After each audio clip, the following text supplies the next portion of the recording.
안녕하십니까. 서민과 뉴스TV의 홍영표입니다.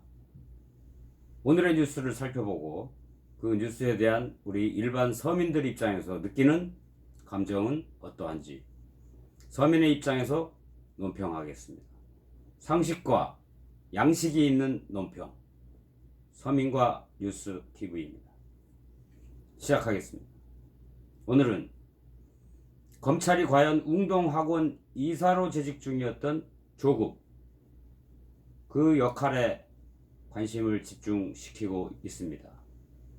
법조계에서 나온 의견은 조국 씨에게 과연 배임이라는 혐의를 적용할 가능성이 있을까? 한번 알아보겠습니다. 학교 법인 웅동학원을 국가나 공익재단에 넘기고 가족들은 학교 운영에서 손을 떼겠다. 조국 법무부 장관은 웅동학원 관련 의혹이 잇따르자 8월 23일 기자회견을 갖고 가족과 상의 끝에 웅동학원을 사모펀드와 함께 사회에 기부하겠다고 밝혔다. 검찰은 웅동학원의 소송 사기와 채용 비리에 조 장관의 친동생 조모 씨가 깊숙이 개입됐다고 보고 조 씨에 대해 10월 4일 배임 및 배임 수재 혐의로 구속영장을 청구했다. 검찰은 영장이 발부되면 조 장관의 웅동학원 관련 의혹 연루 여부를 집중 규명할 것으로 예상된다. 검찰이 조 씨의 구속 영장에 포함한 배임 혐의는 1996년으로 거슬러 올라갑니다. 당시 웅동학원의 이사장이었던 조 장관의 부친 조변현 씨 2013년 작고하셨습니다. 는 자신이 대표로 있던 고려종합건설에 웅동학원 산하의 웅동중학교의 학교 이전 공사를 맡깁니다. 이 공사의 하도급을 조 씨가 대표로 있던 고려시티개발이 맡았습니다. 공사 대금은 16억 원이었습니다. 하지만 이듬해 고려종합건설이 부도가 났고 고려시티개발은 은행 빚 9억 5천만 원을 갚지 못해 공사대금 보증을 선 기술 신용보증기금이 이 돈을 대신 갚았습니다. 조 씨는 회사를 청산하고 2006년 페이퍼 컴퍼니 코바 C&D를 설립합니다. 그 사이에 미지급 공사대금 16억 원에 연 24%의 지연이자율이 적용되면서 채권이 52억 원으로 불어났습니다. 조 씨는 코바 C&D와 부인에게 각각 42억 원과 10억 원을 넘깁니다. 코바 C&D 등은 웅동학원을 상대로 공사대금 청구 소송을 제기해서 2007년 승소했는데 당시 웅동학원은 소송 과정에서 변론을 하지 않았습니다. 조 씨의 당신 부인 2009년도에 이혼했습니다. 또 2017년 같은 소송을 통해서 승소했습니다. 이때도 웅동학원은 무변론으로 대응해서 위장소송 의혹이 제기됐습니다.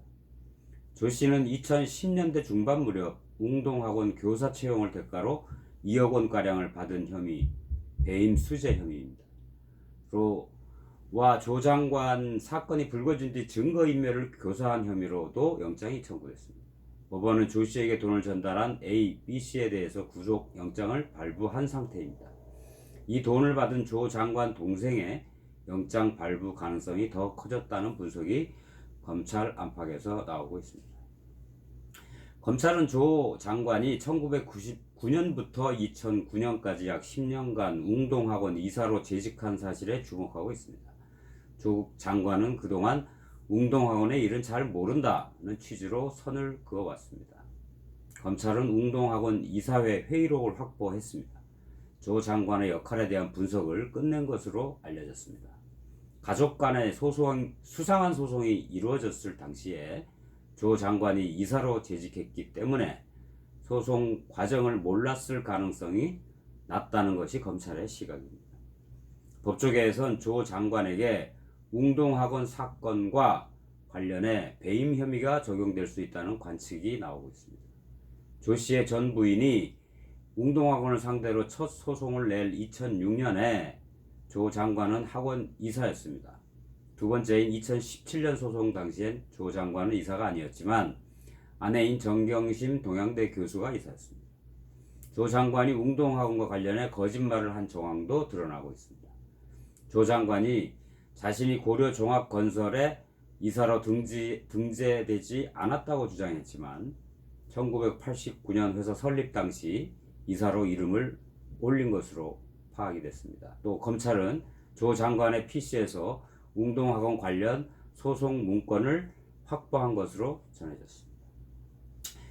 신문 읽어드렸습니다. 이런 사실을 봤을 때 역시 조국 장관은 또 거짓말을 했구나. 우리 서민들은 이렇게 들을 수밖에 없습니다. 기자간담회든 청문회든 웅동학원에 이사로 등재된 사실이 없다. 나는 잘 모른다. 뭐 이런 얘기가 있었는데 일반 다른 그 방송들을 보면은 실제로 그 법인 등기부 등본에 이사로 등록이 되어 있었다고 하죠. 그런데 이렇게 금방 탄로날 그 거짓말을 왜 이렇게 그 하는지 참 잘 모르겠습니다. 이게 혹시 이 사람의 병인지. 제 가까운 지인의 지인 중에 이렇게 거짓말을 밥 먹듯이 하는 사람이 예전에 있었습니다. 그 사람은 그게 자기가 병인지를 모르고 있었습니다. 근데 가까운 그 지인 의사에게 물어보니 사실 이렇게 거짓말을 밥 먹듯이 하는 사람은 그거는 병이다. 자기가 그런 그 병에 걸려 있는 줄도 모른다. 한번 거짓말을 하게 되면 자기가 실제 그런 양 거기에 빠지게 되고 거기에 빠진 상태에서 또 거짓말을 한다는 거죠. 그래서 이 일종의 다른 말로 한다고 하면은 거짓말을 밥 먹듯이 하는 사람, 그리고 거짓말을 하면서 전혀 양심의 가책이나 이런 걸 못 느끼는 사람. 상식적으로 봤을 때 어떻게 저런 거짓말을 할 수 있나. 우리가 그 조국 장관에 대해서 그런 생각이 많이 들지 않습니까? 일반적으로 그 사이코패스들이 그런 경향들을 많이 보인다고 합니다. 참 법조계에서 검토했을 때 이게 배임 혐의가 적용이 된다고 하니 과연 검찰 수사 결과가 어떻게 될지 지켜봐야 될 것 같습니다. 참고로 배임은 회사에 손해를 끼치는 행위죠. 횡령과 함께 더불어 또 법인 자금의 그 횡령과 함께 더불어 아주 무거운 처벌을 받고 있는 것으로 알고 있습니다. 법조계에서 아니 검찰에서 낱낱이 진실을 파헤쳐 주시기를 국민들은 바라고 있습니다. 이상입니다. 구독과 좋아요 버튼으로 많이 성원해 주시면 감사하겠습니다. 감사합니다.